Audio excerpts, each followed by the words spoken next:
Our battle against air pollution does not end once we're inside the confines of our home. Indoor air pollution can be more dangerous than the air outdoors because substances that are existing indoors get trapped inside our homes, build up, and turn into pollution. The increasing concern about indoor air pollution prompted the World Health Organization to release guidelines for the protection of public health from risks due to a number of chemicals commonly present in indoor air. The document listed carbon monoxide, polycyclic aromatic hydrocarbons, formaldehyde, benzene, tetrachloroethylene, and chloroform as potential contributors of air pollution. Let's get to know each one of these chemicals. First, we have carbon monoxide. Carbon monoxide is a colorless, non-irritant, odorless, and tasteless toxic gas. It is produced by the incomplete combustion of carbonaceous fuels such as wood, coal, natural gas, and kerosene. In developed countries, the most important source of indoor air carbon monoxide is emissions from faulty, incorrectly installed, poorly maintained, or poorly ventilated cooking or heating appliances that burn fossil fuels. Common symptoms to carbon monoxide exposure include headache, fatigue, nausea, dizziness, and confusion. A victim may also suffer from shortness of breath, cardiac palpitations, convulsion, paralysis, loss of consciousness, and eventually death. Next, we have polycyclic aromatic hydrocarbons.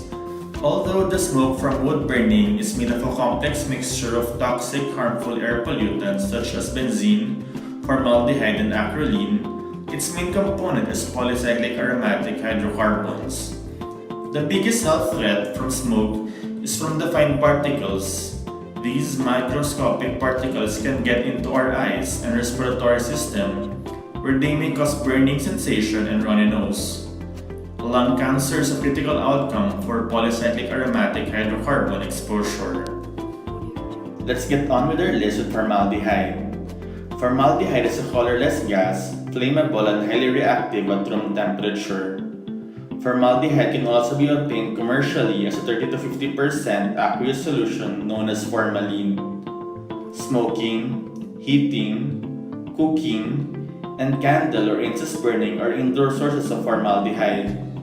Other sources include furniture and wooden products containing formaldehyde-based resins, textiles, do-it-yourself products such as paints, wallpapers, adhesives, varnishes and lacquers, household cleaning products, cosmetics, electronic equipment, and other consumer items such as insecticides and paper products.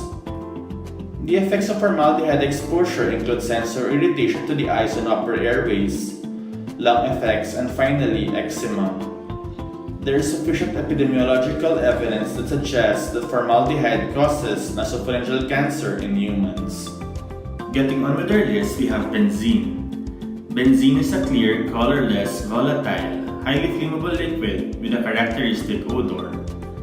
Benzene in indoor air can originate from outdoor air and also from sources indoors such as building materials and furniture, attached garages, heating and cooking systems, stored solvents, and various human activities. In mild forms of poisoning, excitation is reported followed by speech problems, headaches, dizziness, insomnia, nausea, paresthesia in the hands and feet, and fatigue. There are also cases of reported death from inhalation of high concentrations of benzene.